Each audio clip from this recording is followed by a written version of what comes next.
Hey, what's up guys? In today's video, we are going to be turning this is fire hose, into a ring. And it's going to require a little bit of special equipment, and I'll get into that. But for now, let's go ahead and get started. So my first step is going to be cutting up the hose into manageable sized pieces. These are going to be pieces that will fit into the compression mold that I'm going to be making later on.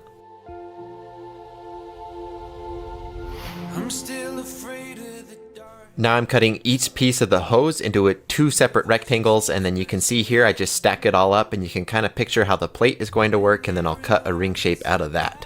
And so now the next step is I wanted to dye this. I thought it'd be cool to dye it kind of a fire hose red or fire engine red. And so I've got this red dye specifically for dyeing synthetic fibers. And that's important for this because I believe this is nylon that they make the outside of the hose out of. And so it's really tricky to dye a lot of the synthetic materials. So even with this synthetic dye, it was kind of tricky. And you'll see my strategy later to aid in that was to add some pigment to the resin we add. But I'll get into that later. But it did end up working pretty well actually. Now this next part of the project, you'll see me cutting up a piece of HDPE, and I just ordered this big huge slab off of Amazon. But what you can do is you can just go to Walmart and you can buy a cutting board. They're usually made out of HDPE. Just make sure you're getting the white one that's kind of like that milk jug material. And so this is really good for mold making. It's a really good non-stick material and it's pretty easy to cut up. So I just cut all the pieces that I need.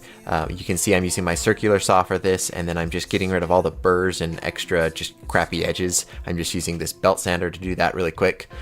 And then I'll just use screws to hold the whole thing together. That way, if I've got a piece of resin that's kind of stuck down in here, I can just unscrew the whole thing and I can really easily get our piece, once it's casted, out of the mold. And I should probably explain the whole point of what I'm doing here. Yes, this is going to be a mold in which we put the fire hose pieces and then the resin, of course. But what's important about it is it's actually going to be a compression mold. And so you can see I make just a general box shape out of it, but the trick and what makes this actually special and what makes it so we can actually make materials like this where there's not a ton of excess resin is the special top plate I make for it. And you'll see me do that. Basically, I get a piece of our HDPE that'll fit down into our mold blank here. And then I need to cut a bunch of little holes in it, and for that I just use a small little drill bit. And what that'll do is it'll allow me to put pressure on top of the resin as well as the fire hose material, and it'll squeeze the fabric down so it's a super solid, super flat, and just really dense plate, and it'll get rid of all the excess resin. So the resin will be able to seep up through the top surface of it through those holes, but the fire hose, that'll stay in place. It'll get really nice and compressed. That'll give us a durable material and one that's mostly fabric, so it's more fire hose than it is resin. So that's the whole purpose of this. If you're wondering or if you're curious, that's why we're doing it, and it is kind of instrumental in being able to create this whole project. So that's specifically in this video, that's why I chose to include this part of it, because it's a very important piece to the overall end result that we're going for.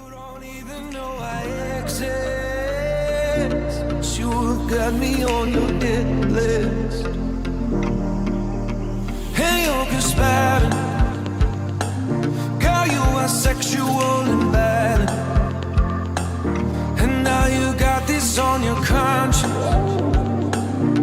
because now I'm unresponsive.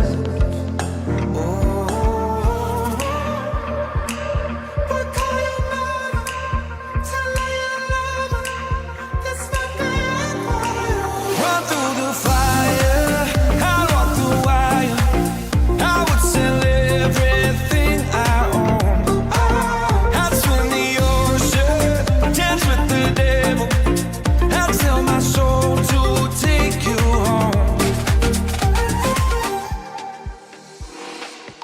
All right, so we've got our mold finished here. Took a little while, but we got it done. I've already noticed a few things that I'd like to change in a future version, but I'll go into that more later. And so I've got here mold release. This will help the resin separate from our mold later. So this is fairly important. It just makes things a lot easier for you. So I'm spraying the whole inside of the mold. And then our plate we've got here, spray that as well. I'll just remember to put it down that way. So we've got that done. Now our fire hose, after I dyed it, I put it in the oven to cure it faster. or to dry it out faster. And the rubber backing, and I didn't mention this earlier, it has this rubber inside because it's waterproof, obviously. And I was worried about that the layers wouldn't hold together because of that. But I found out when you heat it up in the oven, it becomes really easy to separate. So that solved that problem, and that makes things a lot easier because now I don't have to worry about that. So now all we have to do is weigh out our 2 resins. I need to add red color pigment, and then we'll just mix it all together and be ready to go. So these steps are really straightforward. I'm just mixing equal halves of resin, and then I'm adding a bunch of color pigment to it, and it's this bright red color. And I'm doing this because I'm kind of worried that the dye that I dyed the fire hose with is not going to be enough to give this ring a really good red color, and so that's why I'm doing that. Just any extra red color we can get, I'm going for. And then you can see the way I add the clamps onto the top, that squishes all of our extra resin out, and then I just pour the rest out. All right, we'll give this a few hours to set, then we can take it out of the mold, then we'll need another 18 or 24 hours probably until it's ready to work with. All right, so this is a couple days later, and I'm actually able to start working with the material, and from the looks of it, it looked really good. We got a really solid block. There didn't seem to be any air pockets or anything like that, so I was really hopeful for it, but you can kind of guess I'm kind of foreshadowing stuff. You can see as I cut into it, it just fell apart, and you can see that right here in this footage where I'm trying to cut a ring blank out of it. It seemed like the resin didn't really even soak into there, and that turned out to be exactly what it was. The issue is I wasn't using an infusion resin, and that's really basic stuff. If one of you guys out there has worked with like carbon fiber or fiberglass, just infusing resin, it's a really basic thing, and the properties of it is it's basically thin enough or runny enough that it can soak into a lot of materials, and what I was using was too thick, so it's more like honey almost, and so it just wasn't able to soak into those fibers. And so I was able to actually order the resin that I needed, but I was able to get a lot of help from a guy on Instagram, and his username is True North Micarta, and I found him on there because I was researching just working with fire hose in general. I didn't know if anyone was doing it, and he actually makes micarta out of it, so exactly what we're trying to do in this video, and he was able to give me some really helpful tips. So I was able to talk to him. He was very helpful. Basically, yeah, it did come down to just I was using the wrong resin, and so I just ordered some new infusion resin, but I thought it'd be really cool to showcase some of his materials, so I ordered a couple of pieces from him, and I like this really nice, it's almost it's blue, but almost kind of aqua teal color, I guess you'd say.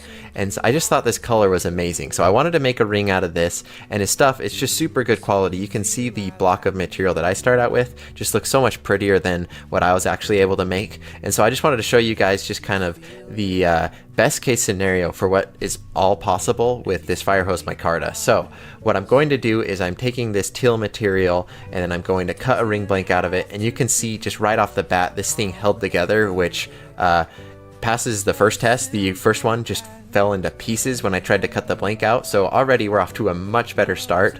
And then just from here on out, it was super great to work with.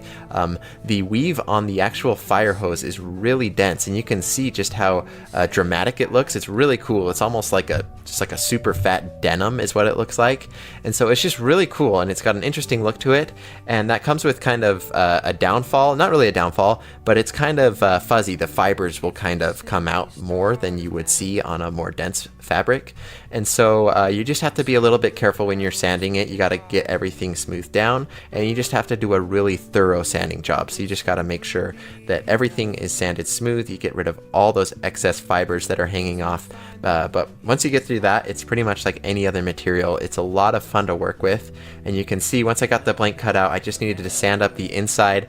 I sanded that all the way from as low as 200 grit. I started lower with my Dremel, but I started at 200 grit. I worked my way all the way up to 2000 grit. I made sure it was super smooth and really shiny, but then I didn't want to polish this because it was this fabric, and because it was having those, you know, it would fray. It seemed like if I were to hit this on the polishing wheel, it would end up getting the fabric itself kind of dirty, and I didn't want that. And so we're not doing any polishing on this. Instead, I'm switching straight to I guess it is a polish, but it's called just a CA finish. And so what I do is I take this super thin super glue. That's literally what it's called. It's super thin, very viscous, and so it's easy to get a nice finish on things with it. And so I just take a nice dab of this, put it on the paper towel, and then I very carefully, and this does take quite a bit of technique to not mess it up, but you can just dab it on the ring while the lathe is spinning fast enough, and you can get a really beautiful surface that doesn't require any polishing. So that's what you see me do there. We're able to get the inside, and then I switch to the outside, sand that up, do the same exact steps, do the super glue finish on the outside, and this ring just looks amazing. And I seriously mean this. Like, we started with just such a basic, literally fire hose, and we're able to get this ring that I think is so cool. And you can see in the light the way that it reflects off of just the translucent parts of it. It's just such an interesting ring, and the colors of it look cool, and the pattern on it is dramatic enough that it really stands out from almost any other material or even micarta that I've ever worked with. So I'm just really happy with the way this turned out, and I'm super thankful for True North micarta. I started this project, it was a couple months ago, and I just abandoned it because, you know, I'd spent so much time. I made that mold, I did all that work, and it didn't work at all, and so it was just kind of depressing, but I was able to figure it out. I still haven't gone and used the infusion resin. It actually arrived, but I want to do a similar project with maybe some carbon fiber scraps in the future, so you'll see me doing that. But huge shout out to True North micarta on Instagram. He was instrumental in making this video possible, and this material's awesome. So hit him up on Instagram if you're looking for some really cool, really unique materials to work with, namely fire hose micarta. Check him out. But anyways, guys, I just want to thank you so much for watching. This was a really fun project, one that I've been trying to put out forever, and so I'm just so happy to finally be able to share it with you guys. If you guys are interested in these, I think these could be really cool on the website. They're a pretty simple ring, so they could be fairly affordable, and maybe we could do them in just a couple different colors.